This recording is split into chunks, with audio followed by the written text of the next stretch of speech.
We made this.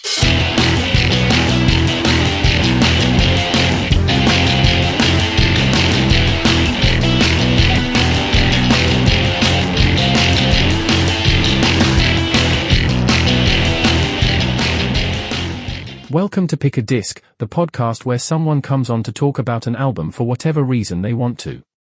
As you can hear, this doesn't sound like Matt. Well, I'm using a service that allows me to convert text to speech because I have lost my voice. Anywho, the guest is Kaley, who you may remember from the second ever episode. She's come on to talk about Rilo Kiley's The Execution of All Things. As usual, we'll talk about the album, the songs with personal meaning to her, and all sorts of stuff. If you like what you hear, follow us on the social media accounts under Pick a Disc. So, listen to past Matt talk to Kaley whilst he remembers the days he had a voice. Maybe I should have tried to convince you that I took podcast presenter lessons and pretend this is now my actual voice. Enough of my yakkin, let's talk to Kaley. Yes, I'm going to give you some advance warning in the descent in the next couple of months because, as I'm recording this, it's November, and in January, I'm going to be working on like a couple of specials for the 5 years of doing this podcast, which...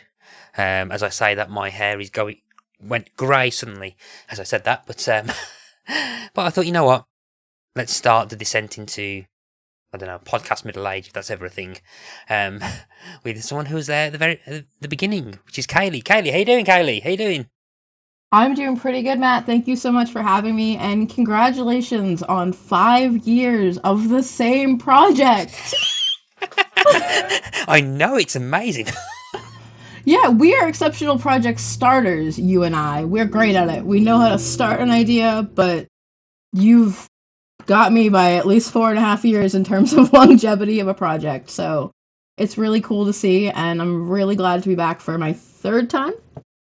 Yes, yeah, and it's so this is 100 episode? No, it's the 127th episode, and I think the last time that you were on was... Wow, okay. So the second episode was Say Anything, and then you was on for Vanessa Carlton. Do you want to hazard a guess from the last time you was on? Do you remember the date? Not like the month or anything, but it had to have been like 2021? It was a while ago.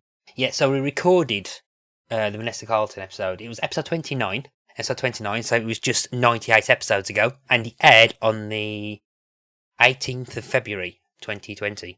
So yeah, I was trying to remember where it was in terms of the pandemic, because I don't remember... Well, we weren't using Zoom, we were using Skype. Yes. And I remember not being... I could tell it was pre-pandemic just by my memories of it. So it's really weird, especially an album such as this that, happened not too long post 9/11. I was kind of thinking of the parallels of the world between this album and then when you and I talked last and then now. So that was actually really interesting, but it's hard to quantify that it's been so long because it doesn't feel like it. Yeah, it's ridiculous. Then again, though, I think when I've had a couple of guests that have been quite a while ago. It's quite surprised me just how that I've lasted as long as it has. But then I came in revisiting a couple of different guests and stuff. So about for Valentine's Day this year, we had the Love Playlist episode with Helena, who picked about 10 songs, and she was episode 3. But that was almost the same amount of time when she was last on. Yay for my productivity. Yay! I was gonna say, if there was any genre or any niche of creativity of a project that I could have guessed would have kept you in for the long haul, it would have been something music related. So I'm not surprised. I'm definitely impressed, beyond impressed. I've never had that longevity, but it doesn't shock me that it's a music podcast that actually you've sunk into and sustained. Yeah, considering all the times I've tried TV podcasts, and that's never Well, then again, I am actually on a couple which have lasted, but then again, I'm not the main driving force behind them. But we're not here to talk about kind of podcasts. We're here to talk about music, as this is, as you said, a music podcast, and we're here to talk about an album. So as the premise of the podcast returns to kind of take control of itself to stop us from going on weird tangents. So yes, you're here to talk about an album. So Kaley, tell the listeners the disc that you've picked for us to talk about today. I picked The Execution of All Things by Rilo Kiley. This has been an album that I've been listening to since high school. It actually came out, I believe it was my last year of middle school, but I had not been inducted into the Rilo Kiley fan club yet. I had a friend in high school who really turned me on to what they were calling anti-folk at the time. It's a lot more casually referred to as like singer-songwriter or a million other genres. But it was just, I had a friend named Amy who showed me this album, and it's been almost 20 years since I was exposed to it, and it's one of my comfort albums. My connection to it evolves often, and I was really excited to bring it to you and have you listen to it, because I'm still upset that you were not aggressively familiar with Jenny Lewis. We'll get to that in a second. So my comeback to that might surprise you, but but yeah. So, The Execution of All Things by Rilo Kiley. Is it Rilo Kiley? Rilo. We did Google and talk about it just before the beginning. For years I've been referred to them as Rilo, but not Rilo. Rilo's at where it's at. It's like Kylo Ren, Rilo Kiley. They have nothing related except for that phonic, but that's literally what I use. I've suddenly forgotten how to pronounce them again. Rilo Kiley. Yeah, so Rilo Kiley, Execution of All Things, came out on the 1st of October 2002 on a label that we have spoken about before on the podcast, or it's cropped up, which is Saddle Creek, which all the way back on the 4th episode, when Colin picked the Bright Eyes album, because and that kind of genre of music, all kind of like Saddle Creek sound, more or less, and it's kind of part of that. We'll get to that bit later on, but yeah, it was released by them. Why have you picked The Execution of All Things? I can't give you one succinct answer because then I wouldn't be myself, but I was a little upset that you hadn't heard it. That was honestly part of it. One of the things I know to be true about you is that you really embrace singer-songwriters. You tend to have a particular fondness for some female singer-songwriters historically, and I just assumed that you knew it. So when I meant it when I said that if you weren't intimately familiar with Jenny Lewis's music, I would eat my hat. I haven't done that yet, but regardless, I needed to know that you had experienced it. I think there are a lot of really relevant topics and ideas that are still important today that she talks about. And there is a couple songs in particular that really resonate with where I'm at today in life, both mentally and physically, and that is what pulls me into music first and foremost, and it's part of why I've never left this album. So this is an album that's kind of evolved meaning as you've gotten older? Absolutely. So over the 21 years of this album now, it's kind of carried. Okay, that's interesting. So do you remember when you first heard this album? When I first heard it? Yeah. It would have been in high school. Yeah, it would in high school, so probably 2003 or 2004, based on who I remember introducing the album to me. And I remember it was back when, let's say, sharing music was a little easier. So I came into possession of pretty much their full discography. Through completely legal means, of course, and just absorbed it. I think Rilo Kiley was all I listened to for weeks, so I don't remember, the day or the month, but I remember I was in a really rough time as a teenager in a new school, and I connected with someone very quickly who shared music with me, and it was one of the first times I felt, accepted and like I had a real friend. So this album and this band is really important to me because it was there for me in a really weird time of my life. And when was that? Was that as this album was released, or was it afterwards? It would be after the release. I would think I think they probably had one or two more albums out. They might have actually had Under the Blacklight out before I listened to this one. But I know I listened to this one first because I can't say I would have delved too much further had I listened to some of their later stuff first. Okay. So this wasn't the first Rilo Kiley album that you listened to. It was some of the later ones first, and then you went back to this one. Oh no, I might have misspoke. This one I listened to this one first because had I not, I don't think I would have listened to them because I listened to their older stuff after, and then I would listen to like Under the Blacklight and post that, and I would revert and be like, no, I like this stuff. So their stuff got a lot more.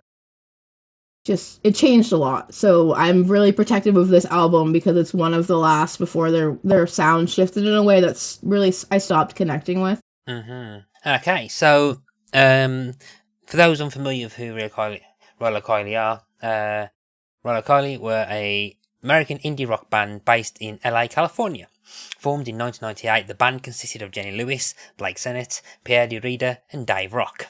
So they released the first album, Take Off and Landings, in 2001, then released 3 studio albums after that, and quite a few EPs.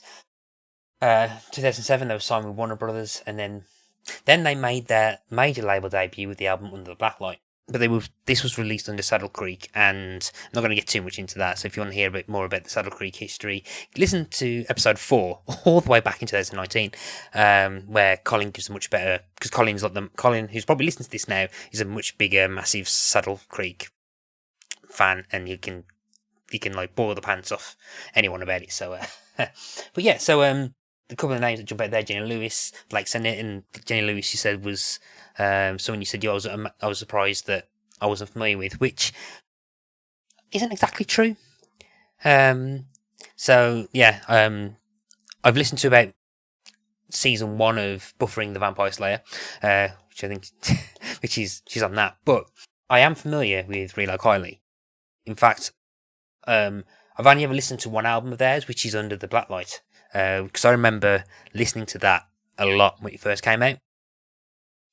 So, so I'm very, very familiar with that one, but I never ventured beyond that album. And I didn't know at the time until much, much, much later, about 10 years later, but that Jenny Lewis was also a member of the Postal Service, or at least a touring member of the Postal Service. So, technically, I have seen her live, even though she was in... when I went to see the Postal Service in 2013, which was almost 10.5 years ago, because I'm looking at the ticket, which was 18th of May 2013. So I do have some history with Rilo Kiley, but I don't really know much about them beyond the bits of Jenny Lewis that I know about.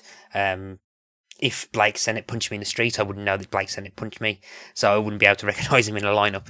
But so that's kind of my history with kind of Rilo Kiley. But I've not listened to any of her solo stuff or any of the other projects. So, which I think is probably what surprised you more than anything. Yeah, I guess I was just surprised in general, because to me they're such a pervasive part of my music history for the last decade that you kind of assume that, everyone who listens to anything I listen to has heard that, so. But in reality, it wasn't something that was super widely distributed until, ever. I don't know. I don't remember hearing much about any of the tracks other than the self-titled track, which I believe was the single. I'm not sure. I'm trying to remember. But yeah, anyway, I was definitely surprised that you hadn't heard it, but also excited that you were now going to listen to it with intention. Yeah. Which is always cool to be able to share an album like that with someone. Yeah, and I think I don't really know, and I don't really know much, but I know I used to always get Jenny Lewis confused with Jenny Owens Youngs. Me too. Yeah. And you're not the first person who said that to me, so. And it's funny because I think it's just that they're both Jennies with a guitar and sometimes brown hair. Like, they're completely distinct. But Yeah, I've had that neural overlap myself. Yeah, because pretty sure, because and I've just quickly Googled and double checked myself. Buffering the Vampire Slayer, Jenny Lewis isn't involved in that. It's Jenny Owens Young. That sounds. I see. I had trouble meshing the idea of Jenny Lewis on a Buffy podcast, but I trust you're Matt. You're the podcast guy. I deferred to you. So it's exceptional. Yeah, yeah, and I was almost pretty sure. I was just about. I'm glad I did some fact checking. So ignore what I just said about buffering the Vampire Slayer. I'm not going to edit out because I want to keep my idiocy in. Because I was just pretty. Because I was just saying, actually, isn't Jenny Lewis married to Jess Abbott from Tancred? Nope, that's Jenny Owens Young's. Hi, I host a music podcast. I know stuff. I think you do know stuff. It's the Buffy through you. The Buffy. You had to bring up Buffy at some point, or it wouldn't have been a conversation between us. So you've crossed it off the list. Yeah, but no. I do find it quite funny is that I thought I said, "Oh, Jenny Lewis was in that," and then looking, I sometimes get it confused. Jenny, I was young, and I actually did. So there's probably people just rolling their eyes about this, or just turn this off and going, "This guy knows nothing." But I think if they're still listening this many episodes deep, they're at the very least endeared with your, as you called it, idiocy, and I have a feeling that's not going to turn away too many listeners. So in general, this was, from what I've gathered into this apparently was like a bit different from their previous album, or they approached it differently from that. So, I mean, do you know of any stories behind the creation of the album, or? Not really. I wish I did. I pulled up some stuff that I wanted to reference. Let me just go back to that real quick, because I don't retain things the way I used to. There was something I wanted to mention. I do know off the top of my head, not really, I can't speak to why or how they did it, but from my perspective, it was just, they kept their really upbeat, simple, nice melodies, but their lyrics shifted quite a bit. A little bit darker, a little nihilistic in moments. Mm-hmm. And I think I've always ascribed that tonal shift to the shift in America and the world post 9/11. She's got there's a lot of imagery of soldiers and death and destruction of literally the planet, and that doesn't really, there's a disconnect there from their lyrics in this album to their older lyrics that were a lot more surface level and melodic. So I can't speak to what they did to achieve that change, but I noticed a deepening of what they were singing about. Yeah, I think what I noticed was, and it's something I've talked about on the podcast a few times, that kind of is something I'm quite into, is when kind of bands or the sound has very upbeat instrumentation, but then the lyrics are kind of darker, like the la la la, we're going to die, blah blah blah, that kind of that kind of thing. That's essentially the title track to a T, is la la la, we're gonna die. So yeah. I can see how that would have resonated with that particular musical interest of yours. To the point where I think I can kind of hear on this album kind of like influences on stuff like later on. I'm not gonna. I'll probably wait until perhaps we'll talk about some of the songs in general. Talk about some of the songs individually, but there's a couple of things that kind of like, I can hear stuff that I really like from like 6 or 7 years later in this song.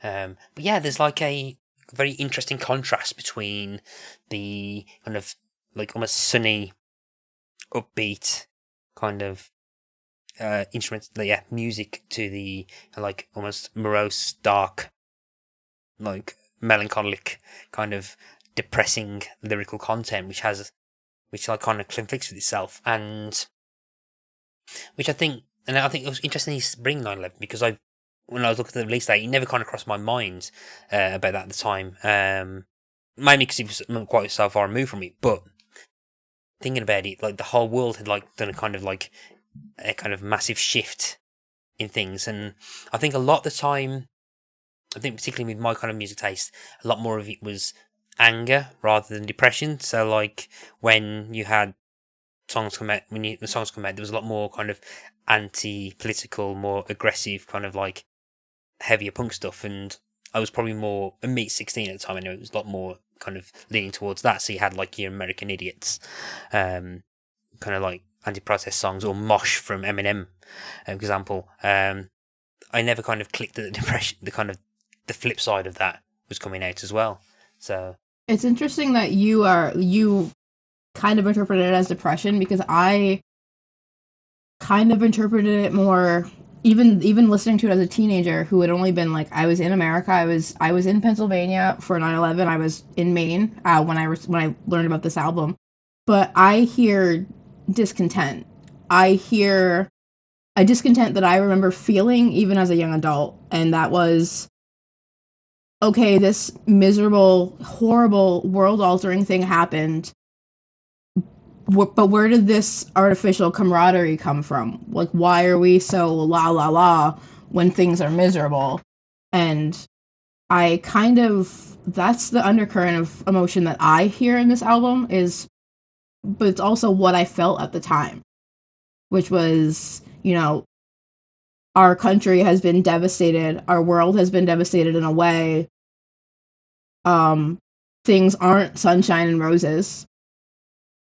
Why are we acting like they are? Because there was a sense of forced patriotism and forced unity and happiness in America, specifically in the direct post 9/11 world. And I'm actually hearing a little bit of recoiling against that. So I like that you're hearing depression, because I think that's in there, but I'm hearing more like, okay, we're over this new attitude that's not getting us anywhere. How are we going to change things? because I think when what I can kind of get from this as well is that, from when I was on about depression and stuff, is that, and it's an interesting idea, and annoyingly, I think it also kind of has an impact, particularly on Spotify. On Spotify, is that you've got songs, and then sometimes you then have this like hidden song that's split across several tracks, which is, and that's how I choose to remember it.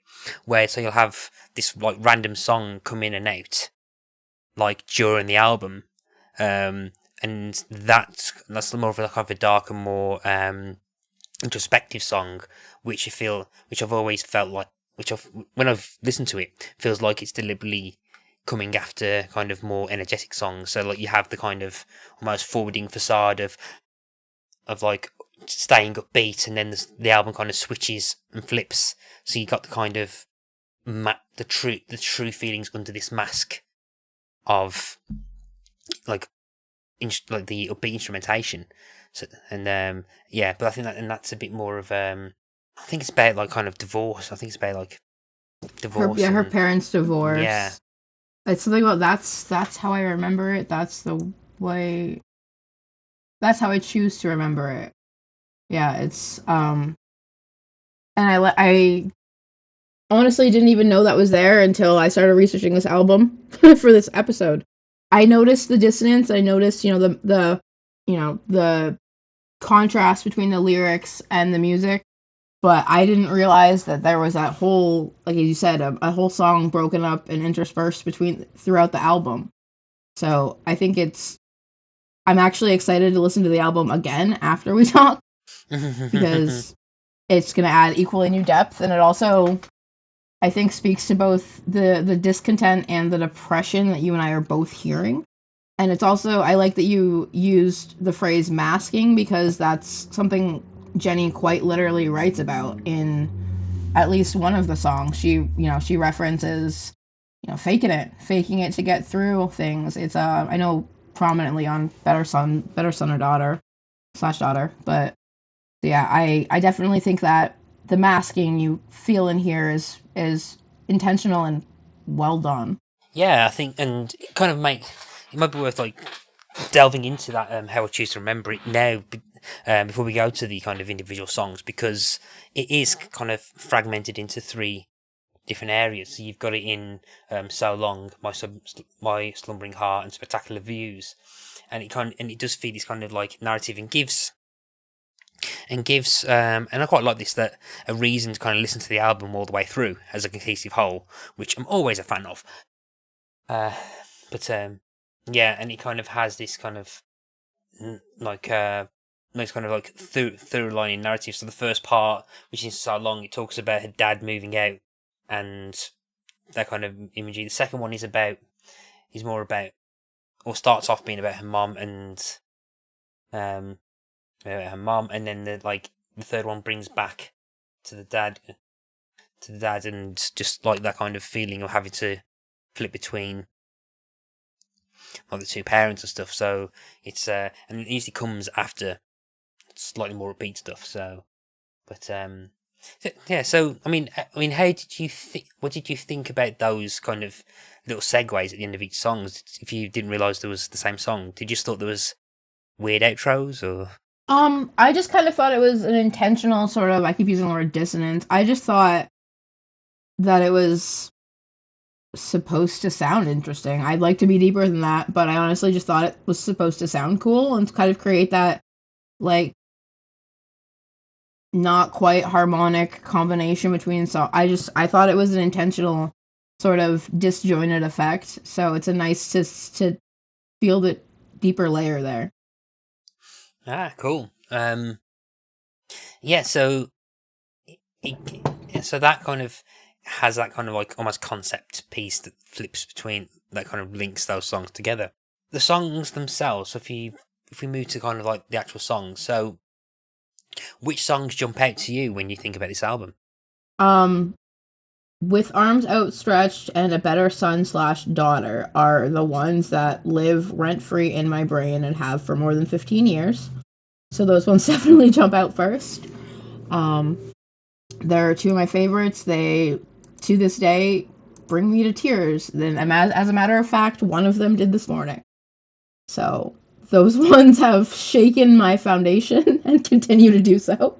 Okay, so which one do you want to talk about first? Let's go with Arms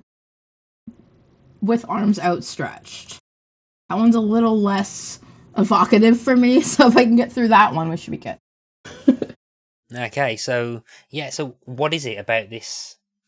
Well, apart from apparently it was played in the first and last episode of the TV show Weeds. Thanks, genius. I was wondering if that was going to be mentioned. Yeah. Fun fact: when I watched the Weeds finale and I heard this song start, I left the room. I was already pretty verklempt that the show was ending. Weird last season, weird last episode. But you know me. I love the TV characters. I was invested. And then I heard this song, and I was just like, nope. I'll be in the kitchen. Let me know when it's over.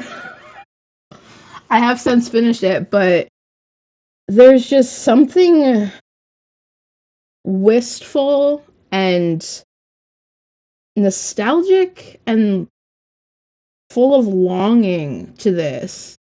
It's a combination of the way Jenny's kind of out of breath in moments, and then, it really feels like something amazing just happened. And then the choruses build in with, like, it has what sounds like friends singing along.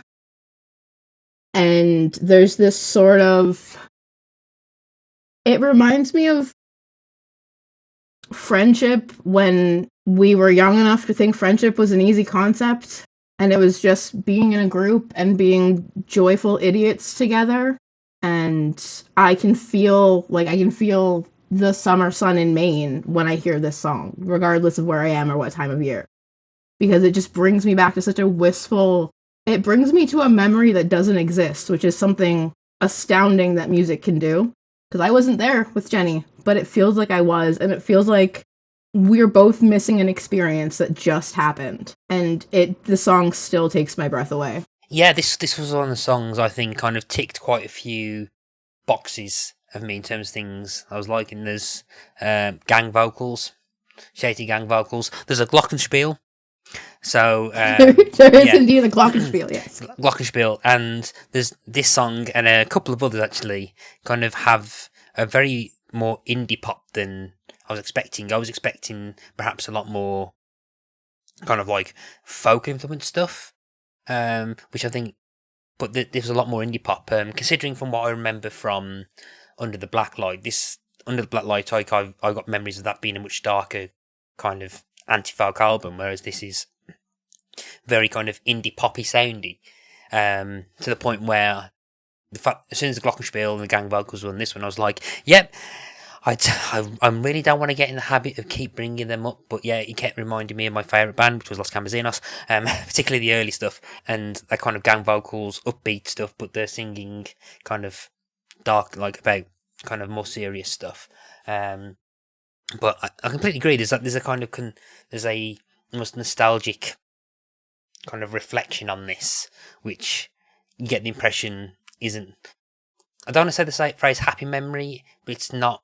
But I don't mean it in terms of remembering a bad memory. It's more a case that missing the memory that's there, which I think kind of links to what you were saying about being nostalgic for something that perhaps doesn't exist. But it kind of does conjure that memory of kind of like innocent friendship that doesn't exist anymore, but with a gang vocal shouting with a chorus. So, but yeah, I think. Yeah, I really quite. Yeah, this is one of those songs I was like, oh, I really quite like the sound of this, and then I was like, yep, I can hear a lot of influences on the stuff I would be listening to in about 6 or 7 years' time. Yeah, I can't say I've heard a lot of this in music nowadays, but I don't inhale music the way you do, so I'd be interested to hear what later bands I guess what later bands remind you of this album. As weird as that sounds, because you would have heard the other ones first, but you know what I mean. Yeah, more indie rock needs the glockenspiel and violins. That's my argument. More violins and glockenspiel. More glockenspiel always. Yeah, this song probably could have done with the violin actually. But interestingly enough, the backing vocals included Conor Oberst, so and Bright Eyes. I'm not surprised, and now I'm gonna have to go see if I can pick him out, because Bright Eyes and we hung for quite a bit during the same period. No, I mean, me in my room and him coming through speakers, but this was honestly, I'm gonna do it. This is right around when you and I started speaking, Matthew. This is right around that same time. Million moons ago, but I was very much the angsty anti-folk laden teenager. So it doesn't surprise me he's in there, but I'm gonna have to go back and listen to see if I can pick him out of the gang vocals. Yeah, definitely. So, and you then mentioned A Better Son/Daughter, which on Spotify is the most played song, and interestingly, in the critical reception and latest section of this album on Wikipedia, points out that Anne Hathaway called the track A Better Son/Daughter a life-changing song for helping to improve her mental health during a difficult period of her life in 2009. Yeah, preach, Anne, I get you. No, it wouldn't be a Kaley podcast episode if my mental health wasn't brought up. I would feel ashamed and like I hadn't completed my goal in life.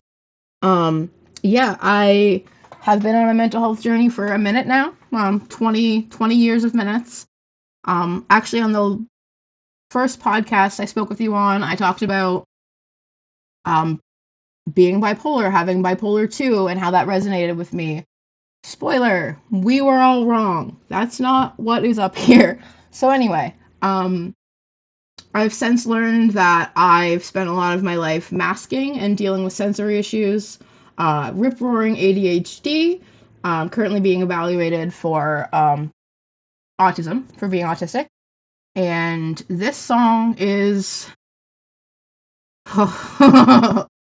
If I could designate any song to be the undiagnosed autistic ADHD anthem, it would be this one.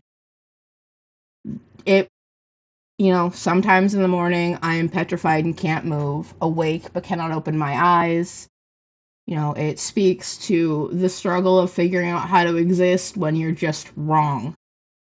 You seem to be wired differently than the folks around you, and you struggle to connect, and when you do, it's beautiful, but the rest of the time you kind of feel like a ship passing in the night with a lot of people, and like you're just covering it up and trying to get through the day. And this is a song that made me cry this morning. So, it speaks a lot about having strength when you don't want to, finding the best version of you that you can live with. And if I would be surprised if anyone who had any self-awareness could listen to this song and not feel a little changed. So yeah, this song means a lot to me. Yeah, there's quite a lot of interesting things happening with this song as well. So it starts off and it has this kind of like almost radio effect on the vocals before kind of like slowly coming back to life. And as the song goes on, like her voice loses that kind of AM radio effect. And as I'm just looking there, there's a lyric that I'm pretty sure I've seen somewhere before. And sometimes when you're on, you're really fucking on, which I'm pretty sure I've seen loads of places. Yeah, it's kind of the mantra for a lot of folks, especially in our generation. You know, just the ebbs and flows of either being, you know, completely present and with it, or being just beaten down and over it. And I think she speaks to that contrast. Yeah, dipping back, as you mentioned about the the first episode you went on when we talked about Say Anything. So you talked about the experiences of being bipolar, and that was probably one of the first times that I thought, oh, there's mileage in this episode, in this premise of the podcast, because of like relevant tangents, so to speak. And I'm just gonna quote. There's a section section highlighted on Genius. I'll read the Genius annotation in a second, but I find it quite interesting, particularly how you relate to this song, because of what Genius describes it as. But the verse, the phrase that it's highlighting is, and sometimes when you're on, you're really fucking on, and your friends, they sing along and they love you, but the lows are so extreme that the good seems fucking cheap and it teases you for weeks in its absence. The Genius annotation starts with perfectly describes how it is to have bipolar disorder, a condition marked by alternating periods of elation and depression. Mania and depression can put a strain on their relationships. More specifically, it can feel like people only like them half the time. When it feels that lack of support in times of depression, it can take a serious toll. It becomes hard for them to enjoy good periods of time because they keep remembering that they'll be alone again when the depression comes. And I think this, and particularly I think what I find quite interesting with yourself as well, in that was this around the same time that In Defense of the Genre was released as well? When was that? Was that? Oh, I should know that. Wait a second. I think this was a little before. I've got it. I've got the spreadsheet. So In Defense of the Genre was October 2000. That was 2007. But then I think. But you said you listened to this album a few years after it came out, so it was probably around the same. I'm going to make the assumption that you was listening to this the same time that you probably started listening to Say Anything. Pretty close, yeah. I would say within a year or two of one another, they were definitely, yeah. Feel free to correct me if I'm making assumptions, but I'm assuming that you related to this for similar reasons that you related to Max Bemis and his descriptions of basically mental health and and it verbalized perhaps something that a younger version of yourself didn't fully understand yet. Is that safe to say, or not? Kind of. So it resonated with me on the surface level back when I was, a teenager, and they just said I was depressed, I was anxious, I had bipolar disorder. But this song used to bring me to tears, and I didn't know why. And then I learned that I had sensory processing issues and ADHD, again, or go under an evaluation to see if I'm autistic. And so about a year and a half ago now, I started the process of what they call unmasking, which is essentially not being a people pleaser / doormat 24/7 and living authentically. And so I didn't have the language for what Jenny, in my opinion, is talking about, when she talks about masking. And so I didn't know why it hit me so hard, because I didn't know about masking or things like burnouts and meltdowns. Because as a 34-year-old, most likely autistic person, because it takes at least 2 or 3 years to get the official diagnosis, but everyone who can tell me so is like, we think so. What I thought was depression and anxiety, what professionals were treating like depression and anxiety, were pretty much consecutive episodes of burnout lasting years, because I've spent my entire life just wired differently and not understanding why I had a constant disconnect when I was trying to interact with people. So I think the symptoms that maybe she evokes might have spoken to me, but I didn't really know why. Whereas I very much, Bemis talks a lot about feeling very unhinged, and talks a lot about the fallout, like the aftermath, like being like the breaking point of mental illness. And Jenny talks a lot more about living in it. And I didn't have the awareness of thinking about living with my brain. So the song would break me open and I wouldn't know why. And now I listen to it and I'm like, oh yeah, that's me. That's why I cried. And it's and I've had this with albums myself as well, that where you, as you get older and your understanding of the world changes, or you start to, your brain kind of works out things more. You re-listen to stuff and you're like, oh yeah, that is why I kind of clicked it. This is what it's talking about. It was like my nervous system already knew that I knew what Jenny was talking about. My brain just had to catch up, and I'm not diagnosing anyone. I do not claim that any person I've never met has any sort of medical condition that I may or may not have. But that narrative of hiding yourself and having to go away for weeks at a time because you just can't, that got me. Yeah, and it's a very kind of real powerful kind of song, that, and it just builds up and stuff, and just key words like "you'll fake it if you have to," which is line in this song. It's the Genius breaks it into 2 verses, three verses, but the third verse is just the closing bit. So the first part is kind of like the lows, and then the second half is like when it kind of like the radio effect kind of removes itself, is the outward kind of like pretense version of what the facade you have to you put on to kind of live in the world amongst people and stuff. And it's very well structured. It's very well thought out. It feels incredibly personal. Feels incredibly, like, it is very dark, and it's one of the songs that it has that kind of instrumentation, but it makes no pretense to make you think it's a happy song, because it's one of the songs which deliberately wants to sound serious and match the tone of the lyrics. And coming in like the halfway point, it's like it's the peak of, more or less the peak of the album. So it's there in the middle. Of this, like, track 6 of a 11-track album, if you count the outro as a 4-second 12th track, apparently on Spotify. So it's a nice, its placement in the album works really well.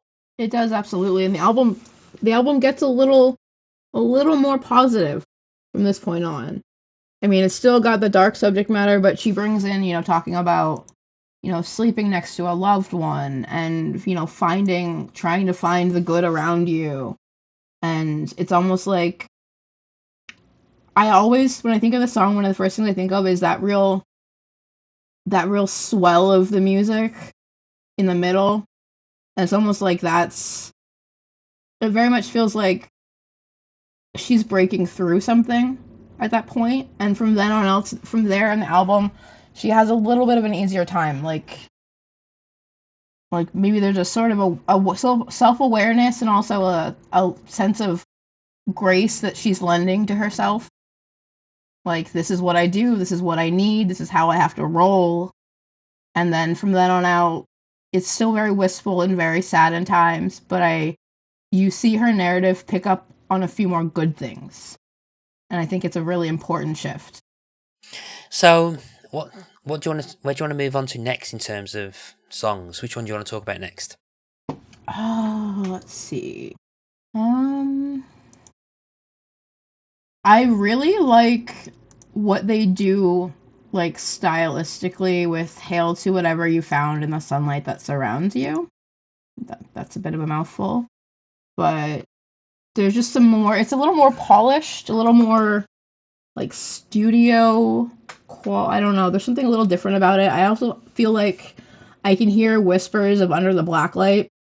Yeah, this was tighter, a little more precise. This was what I was expecting the whole album to sound like, purely based on my experiences listening to Under the Blacklight. So this is like the part of the album, and this only kind of works when you're listening to bands that perhaps you're only listening to later albums or anything, where you can kind of track, oh yeah, this is the sound, this is them testing the sound of where they might be going to next, or like you can kind of hear when they go to do the next album, they probably listen to their previous one and goes, oh, which part of the previous album did we like the most? And you can kind of perhaps see them listen to this sound and goes, oh, we have more ideas based on this sound. So yeah, I totally can see where perhaps this might have influenced where they went to next. Yeah, I can definitely see. And I have to ask someone who's heard this song, there's a moment in the song that I always laugh at. Do you know what I mean when I say the Zelda twinkle? There's a little, like, it sounds like the sound before Navi talks to you in Ocarina of Time. So please, listen to it again after this. It gets me every time, because I'm just waiting for Navi to kick in. It's like this little, like, after effect, like, twinkly sound they put in. And it just makes me giggle. No, I've never played the Ocarina of Time. I never had a Nintendo 64, so I've never played it. I wish that the podcasters could see me aghast. That's fair. My partner didn't have consoles until he moved in with me, and he's experiencing a PS4, so there's just a very manufactured, like, after effect, like, twinkly thing. It reminds me of something that you'd hear on, like, a PowerPoint. I don't know how to describe it. But it does, the song feels decidedly different, and I also like that, going back to talking about the song and not my tangent about that little twinkle, they kind of flip the script. The lyrics are quite positive, and then the backing and the music backing, the track, the instrumentals, whatever you want to call it, is a little more almost ominous. Like, it reminds me of kind of the music you'd hear in, like, an ominous, high-stakes, like, montage or something. Like, it's very steady and building. And then, but the lyrics, you're going in for the first time and, like, literally trying to find the good in life. And maybe I'm being too literal, but I liked that they kind of flipped the script on how the music sounded in compared to how the lyrics come across. Yeah, no, I completely agree. It's like kind of trying to keep your nerve, particularly when it comes out of after A Better Son/Daughter. So you come out from that with that kind of like, oh, okay, now I feel depressed. Now you've got, oh, okay, they're singing about upbeat stuff, but with music that will. It's very much aftercare. Yes. It doesn't sound like it immediately. It's very much aftercare for how you feel after surviving Better Son/Daughter. Yeah, yeah, definitely, yeah. What do you want to move on to next? I'm terrible at remembering titles of songs, so let me. Well, I mean, I feel like we're doing a discredit to the album if we don't talk about the title track. Yes, which is track 3, The Execution of All Things. Yes, it is. That one is the one that when I talk about post 9/11 America, this is the track that I hear it in the most. You know, starting with the first line, "Soldiers come quickly, I feel the earth beneath my feet." I believe something to that effect. It's a very funny song. She's pretty much saying, like, just, I don't know, burn it all down. I guess we're gonna destroy it all. And that's kind of a lot of why I hear discontent in the album, I think, also comes from this track. And it's just the execution of all things. I said it to my partner, and he I lost my train of thought. But when you first hear the album, it kind of, the execution of all things to me does not, I read that as, doing everything, executing everything. And then you hear the song and it's like, no, she means execution.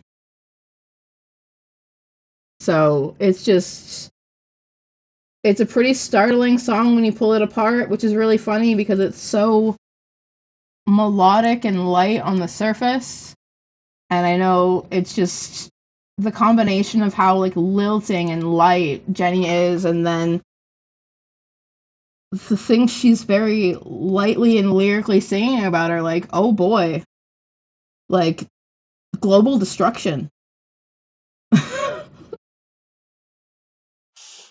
Yeah, and again, there's also cellos and violins in this. So violin in there. Just this could have done with the glockenspiel, but added into it. But honestly, a little glockenspiel to add to the levity, I think, might have made it an even stronger juxtaposition. Yeah. Anyone listening who wants to add a glockenspiel to this, feel free to do so. But I can totally get particularly the post 9/11 stuff. So so this was recorded in March. So I'm pretty sure this is when we'd invaded Afghanistan. Did the UK and the US invaded Afghanistan by this point? I pride myself on not remembering, but I think so. Yeah, coming about 6 months afterwards, I'm pretty sure that because it was the retaliation attack, I think. But so you've got. Well, you're the older one, Matt. You'd know. Yeah, thanks for reminding me. I'm so sorry. But we must do this, blah blah blah. There's that forced kind of patriotism is how I like to refer to it. Forced patriotism. It's very much was the vibe in America. Speaking of someone who lived here. Yeah. And for the record, was and is still Canadian. That needs to be on this at least once. I did live in America at the time. I do pay taxes here, but I was never an American. I need that to be on record. Thank you. I think it's kind of like, well, if destruction begets destruction, let's friggin' do it. Mm-hmm. Is kind of the tone of the song. Yeah, and again, the nice little self-referential thing where in the second verse goes, we'll go to Omaha to work and exploit the booming music scene, which, Saddle Creek, based in Omaha. Yeah, I like that. I like that little self-dig almost, like, while the world's burning, let's go to Omaha and make some tunes. Yes. but I mean, then they put out an album that I think a lot of us very much needed, so dig aside, I'm glad they did. But yeah, no, I think it sounds really good, and I think it was their kind of the only single from the album. I believe so. Yeah, I believe so. Yeah, so they, a couple of names are jumping out. Mike Mogis and AJ Mogis, who I think were either part of Bright Eyes or was involved in them.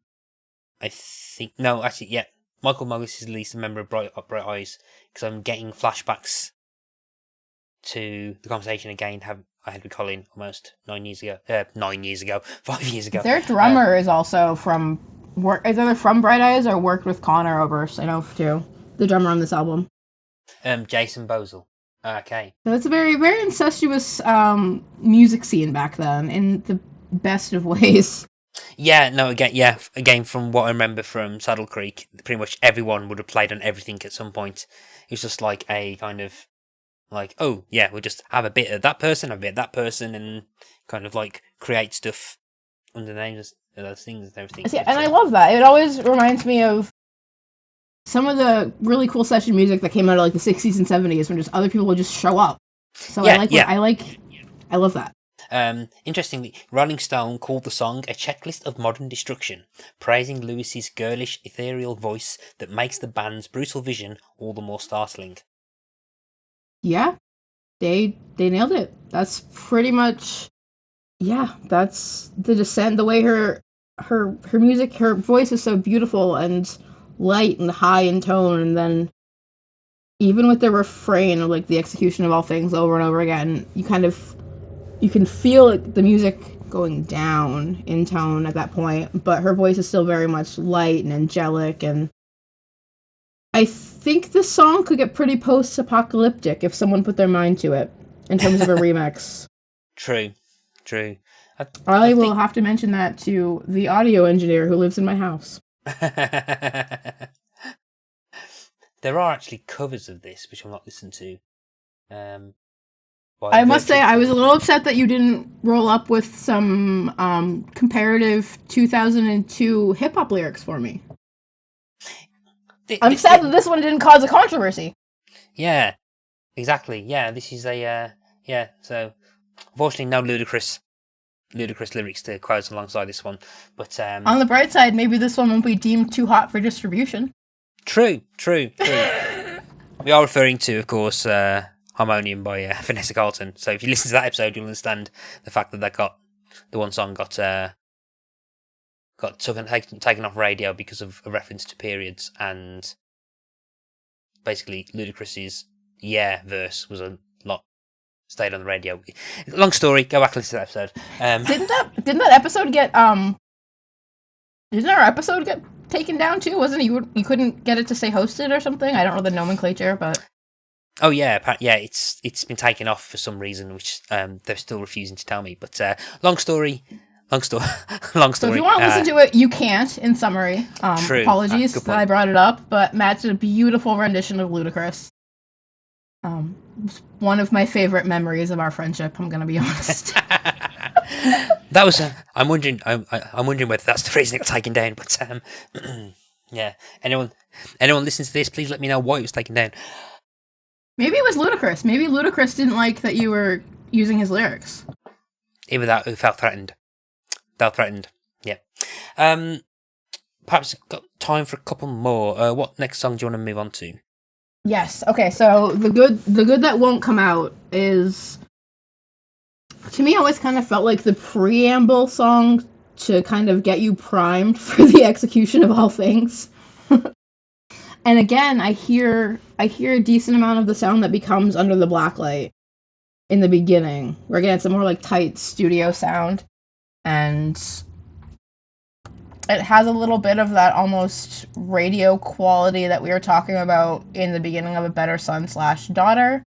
Almost like they're kind of trying to set you off on a weird foot. Yeah, I can see that. This was, like, okay, this is definitely kind of Rilo Kiley that I remember from that album stuff. But it kind of the slow build that builds up to that kind of like crashing ending that the song has. Yeah, and it very much introduces the idea that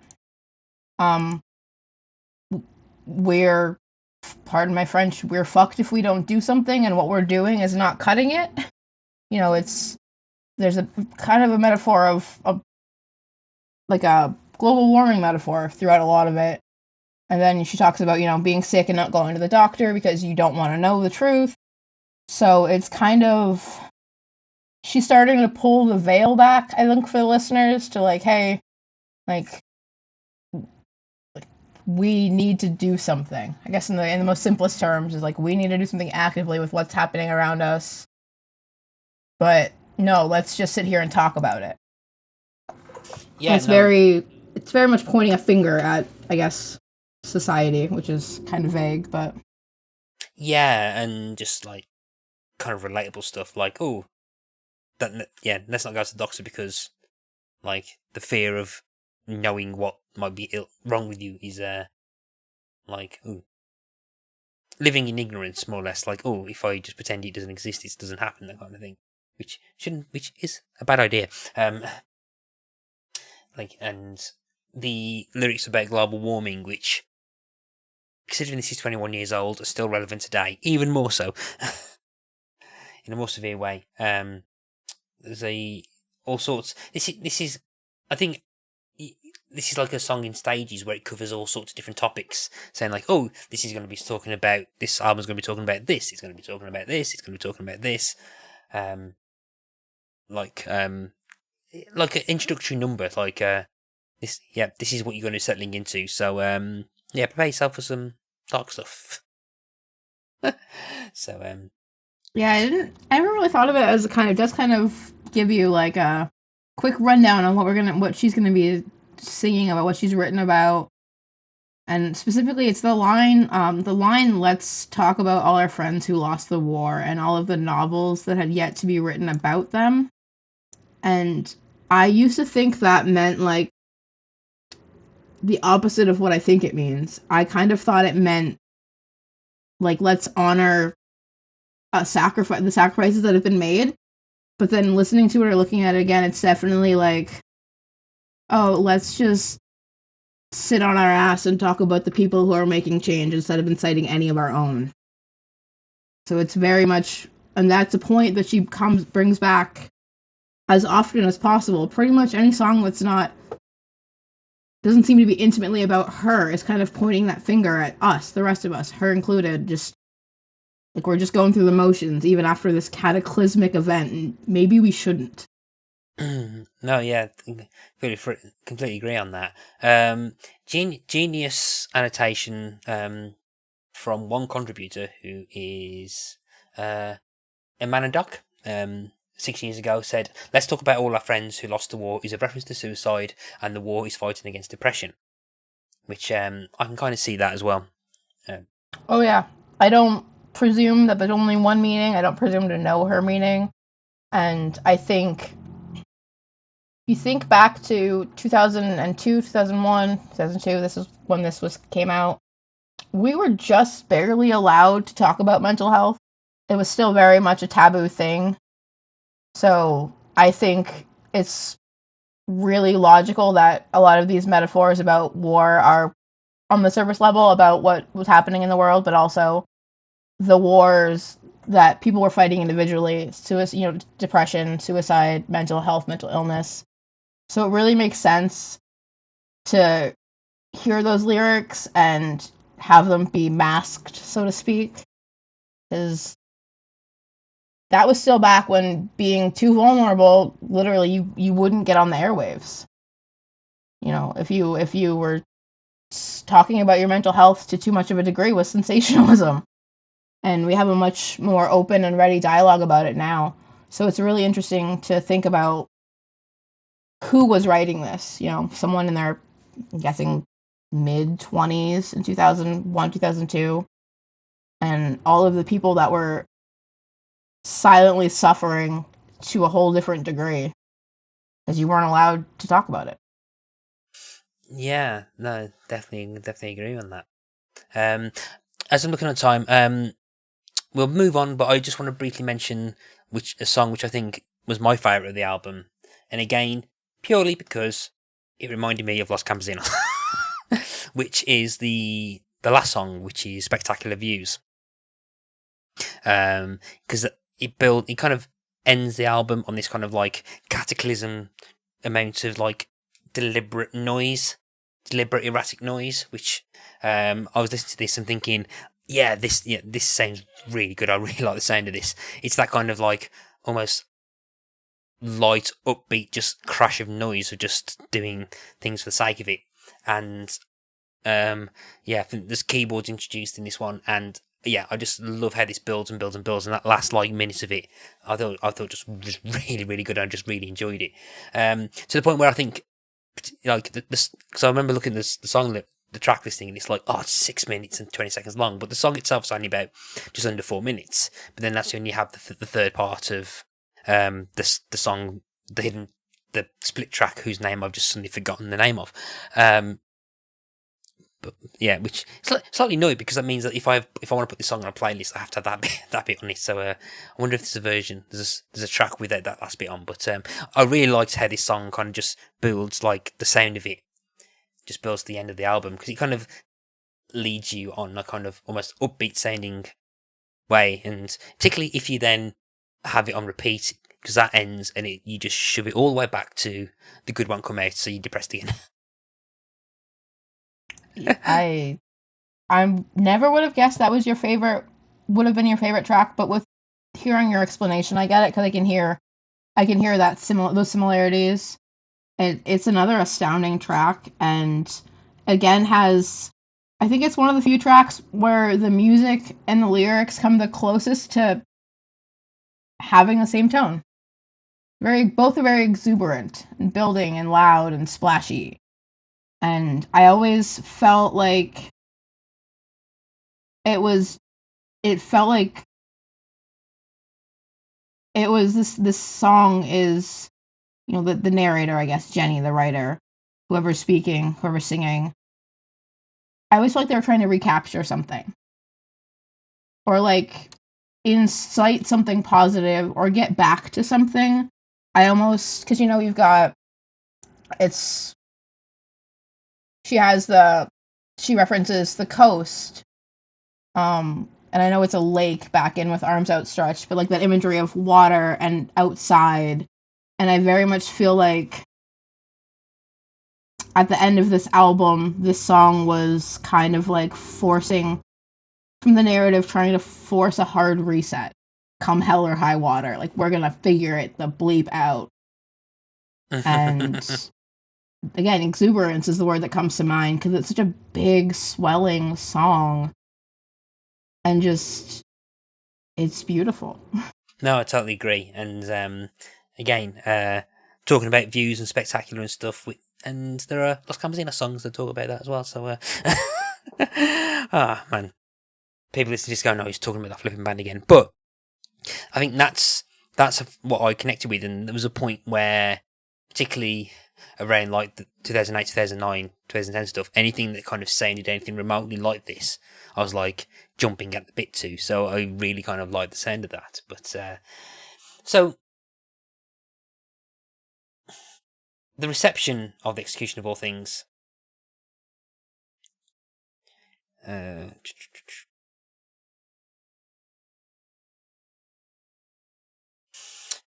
So in terms of reception, the critics were quite positive about it. So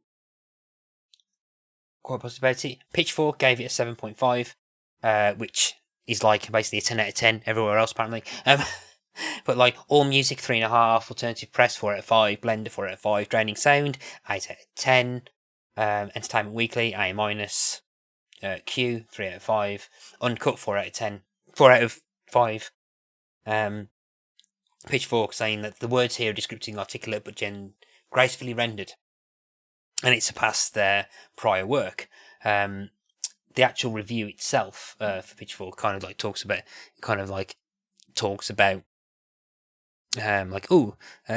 they've seen it improved a lot. So like you get the impression that the person who wrote it was like dismissive of the early work and like, oh wow, I was surprised that they were good.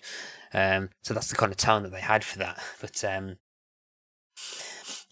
the 20th anniversary in 2020, it was still celebrated.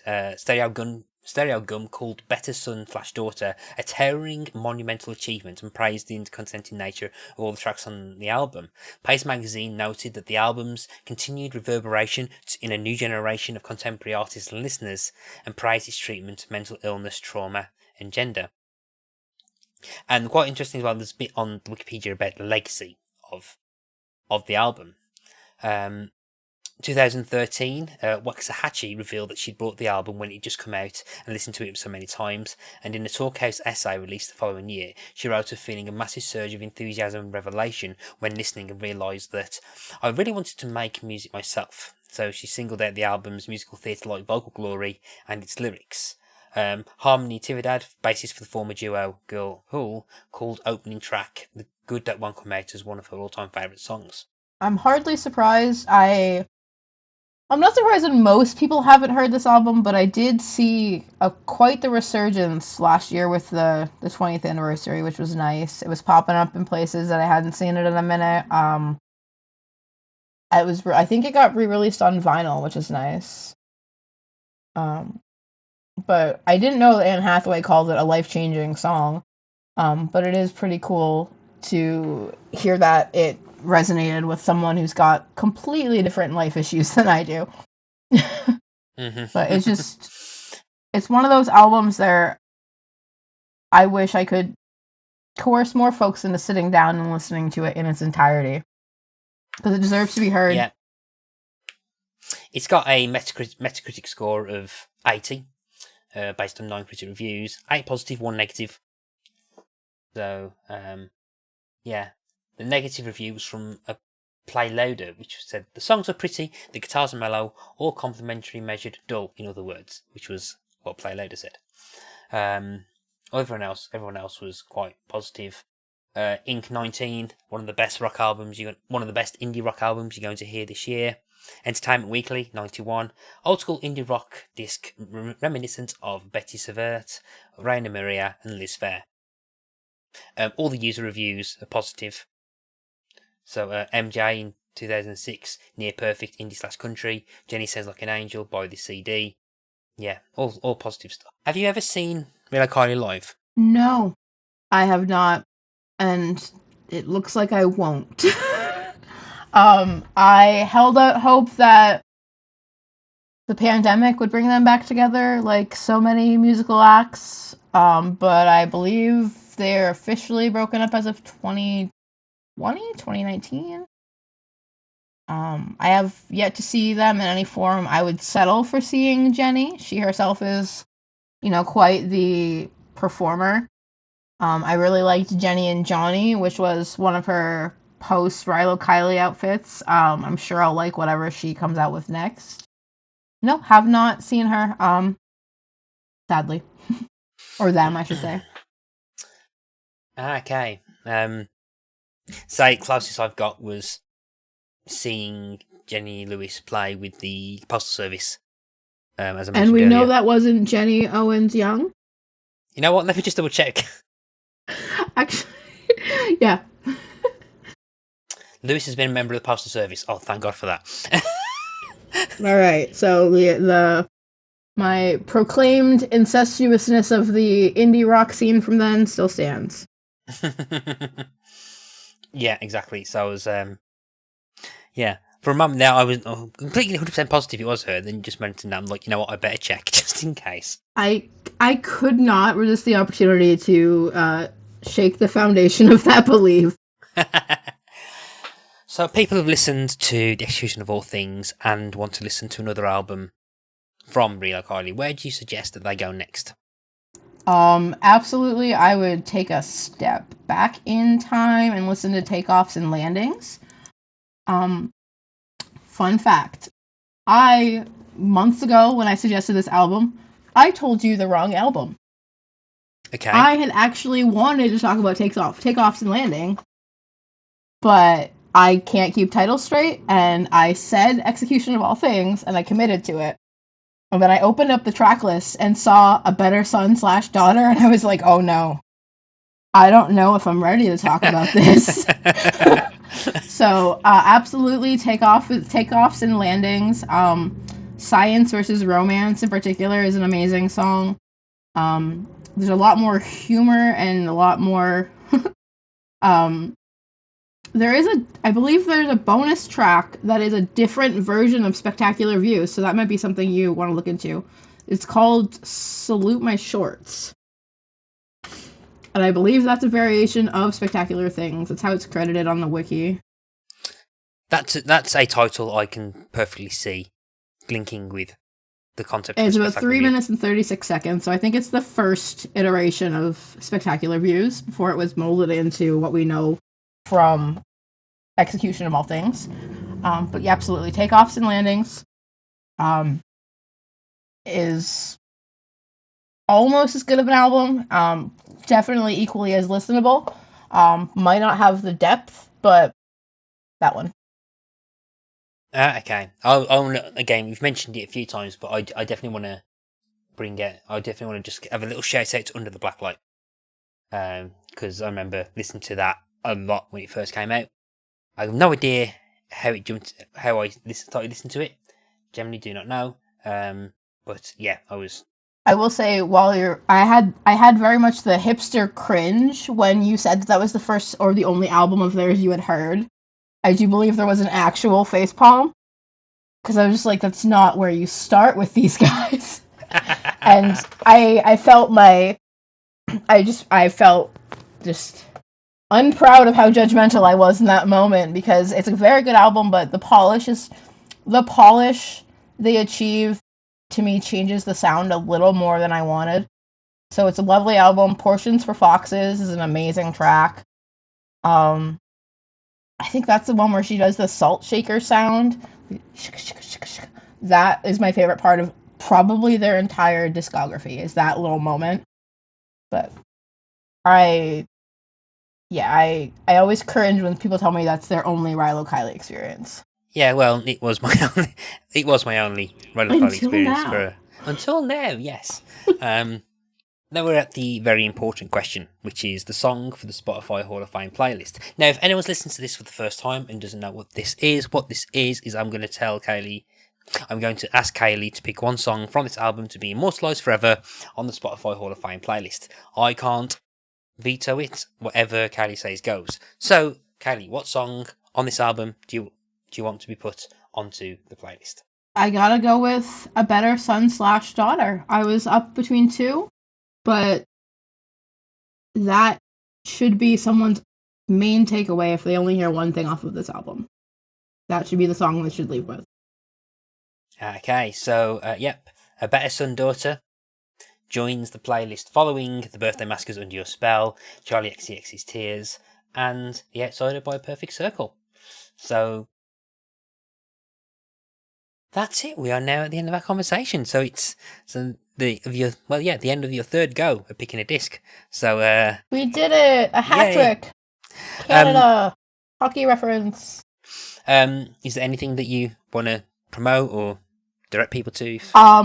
No. I will say I am actually going to my first metal concert this weekend. I'm going to a Gent concert. That's DJENT. I'm going to see Periphery. So maybe the next time I'm back on this podcast is after strong-arming Matt into listening to some Gent. But other than that, not much to promote. See, I got a feeling that metal is slowly descending on me at some point. The Perfect Circle. If I have any say, it will. Yeah, I can. It was if anyone who listened to the Perfect Circle album, well, no, that's the closest I've got so far. But so Kaley, thank you ever so much for coming on again. It's been a pleasure chatting to you, as it always is. Yeah, it's rare we have a bad time, Matt. Thank you so much for having me, and congratulations again. It's a big, momentous occasion, a big anniversary you've hit, and I can't wait to be back and to listen to what comes next. You've been listening to Pick a Disc, and I've been your host, Matthew Latham. Our theme music is Pump by Kevin MacLeod of Incompetech.com. Pick a Disc is hosted by the We Made This podcast network, and you can find them on www.spreaker.com/user/WeMadeThis.